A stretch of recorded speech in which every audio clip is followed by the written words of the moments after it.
As humans, we have always been fascinated with the ocean. It's unfathomably vast, housing the world's biggest creatures. However, it has always been suspected that we haven't quite found everything yet, that there may be something lying in the depths of the 90% of waters we haven't yet explored. This has been theorized throughout history, with mythological monsters coming to life on the pages of our favorite novels, and popularized on the big screen. So today on Top 5 Scary Videos, I'm going to be counting down our list of the top 5 scariest mythological monsters from the 7 seas. Before we begin though, be sure to stick around until the end of the video where I'll be responding to some of your comments. And with that, let's jump in. In at 5, Sirens. Hailing from Greek mythology, sirens were supposedly dangerous creatures who, according to the legend of Odysseus, the sirens would lure nearby sailors with their enchanting music and singing, which would cause them to shipwreck on the rocky coast of the Sirens' island. The ships would be wrecked and the sailors aboard would perish, either by drowning or slain by the sirens themselves. However, what makes these creatures interesting is that whatever they did to their captives is unknown, but has been implied throughout mythology that they ate the unfortunate sailors. Savage. Now, when Odysseus sailed towards the island housing the sirens, he ordered his crew to tie him to the mast so that he could hear the siren songs without being led astray.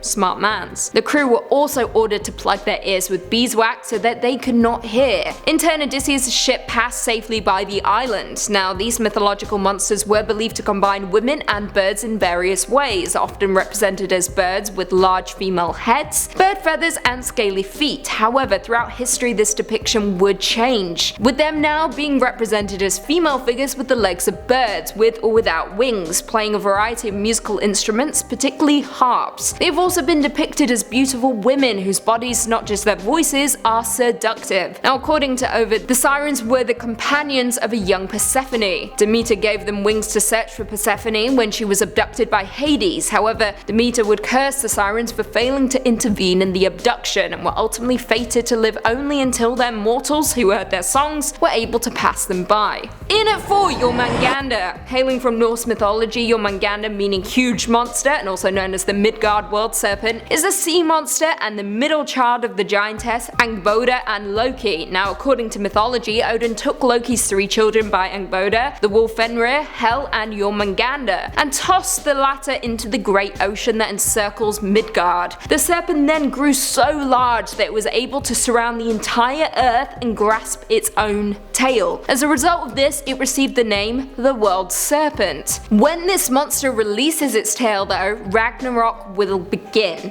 Frightening stuff. Once the beast releases its tail, the seas will become violent as the serpent thrashes its way onto land. Fenrir will set ablaze one half of the world with fireballs, while Jormungandr sprays poison to fill the skies and seas of the other half. The two will then join the sons of Muspel into the plain of Vigrid. Here is where the last meeting between the serpent and Thor is predicted to occur. Thor will become occupied with battling Jormungandr, and they will be unable to help others as they fight their own battles. Thor, however, will eventually kill the serpent, but will fall dead after walking just 9 paces, having been poisoned by the serpent's deadly venom. Tragic stuff. This dude is not to be messed with. In at 3, the Kraken. The Kraken is a legendary sea monster hailing from Norse mythology and is a creature of enormous proportions, meaning an unhealthy or twisted animal. The Kraken was borrowed for one of the main antagonist monsters in Ray Harryhausen's Clash of the Titans. This creature is often described as a cephalopod and resembling a giant octopus or squid. The Kraken is said to emerge from the depths of the ocean and envelop whole ships in the grasp of its tentacles and drag them beneath the murky waters. Now, most will remember this sea monster also making an appearance in the second installment of the Pirates of the Caribbean, which featured a more mythologically accurate depiction of the Kraken as opposed to the 2010 remake of Clash of the Titans. Now, it's true mythological history goes something like this. After returning from Greenland, an old Norwegian author described in detail the physical characteristics and feeding behavior of the Kraken, proposing that there must be just 2 in all of existence, stemming from the observation that that the beasts have always been sighted in the same parts of Greenland Sea and that each seemed incapable of reproduction, as there was seemingly no increase in their numbers. And while that fact may put some minds at ease, there is no denying the impact the Kraken has had on popular culture and sailors alike, with many fearing beneath those murky waters are elongated tentacles waiting patiently to feast. In at 2, Dagon. Dagon is a deity who presides over the deep ones, an amphibious humanoid race indigenous to Earth's oceans. Now, this bad boy was first introduced in Lovecraft's short story Dagon, but is also mentioned extensively through the mythos. Also referred to as Father Dagon, he is a great old one and the consort of Mother Hydra. Now, Dagon is huge, really huge, and could potentially reach a height of 50 feet. He is an enormous monster and is worshipped by the devout cult of humans and deep ones, who revere him as their deity. It is rumored that he is immortal, however his longevity may be attributed to his fraternization with the Starspawn, who will oftentimes select specimens from a given species to protect, nurture, and empower for reasons only known to them. Now, Dagon is aptly described in the short story, I quote, "With only a slight churning to mark its rise to the surface, the thing slid into view above the dark waters. Vast, Polyphemus-like, and loathsome, it darted like a stupendous monster of nightmares to the monolith, about which it flung its gigantic scaly arms, the while it bowed its hideous head and gave vent to certain measured sounds. This is not a beast you would want to stumble across on a dark night." And finally, in at number 1, Cthulhu. Cthulhu is a fictional cosmic entity created by our favourite writer over here at Top 5 Scary, H.P. Lovecraft himself, and was first introduced in the short story The Call of Cthulhu, which, if you haven't read it, get on it immediately. Cthulhu is a great old one of great power that lies in the depth-like slumber beneath the Pacific Ocean in his sunken city of R'lyeh, and remains a dominant presence in the eldritch dealings on our world. Now, it's near impossible to describe Cthulhu, however the most detailed descriptions come from the Call of Cthulhu and are based on statues of the creature. One of these statues, constructed by an artist after a series of baleful dreams, is said to have, I quote, "yielded simultaneous pictures of an octopus, a dragon, and a human caricature, a pulpy tentacled head surmounted, a grotesque and scaly body with rudimentary wings."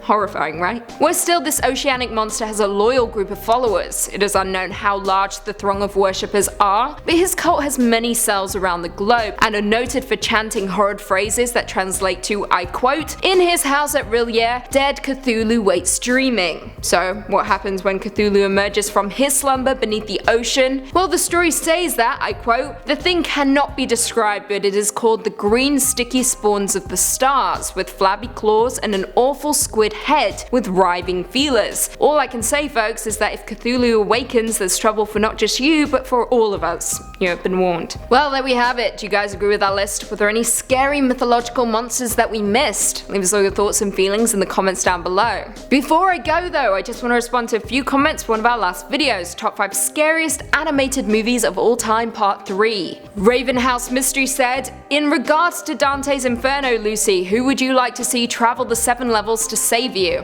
Who said I needed saving? I would be the one dragging people through the 7 layers of hell. I'm the villain here, remember that. Diogenes the Good said, "Lucy really sounds a lot like Lucifer. Think about it, please. Lucifer is my father's name." Mark Frost said, "Lucy, what was your degree in?" It was a BA in film and television. Westnile21 said, "Lucy is so freaking beautiful. She's hands down my favorite host. Her eyes are literally hypnotizing."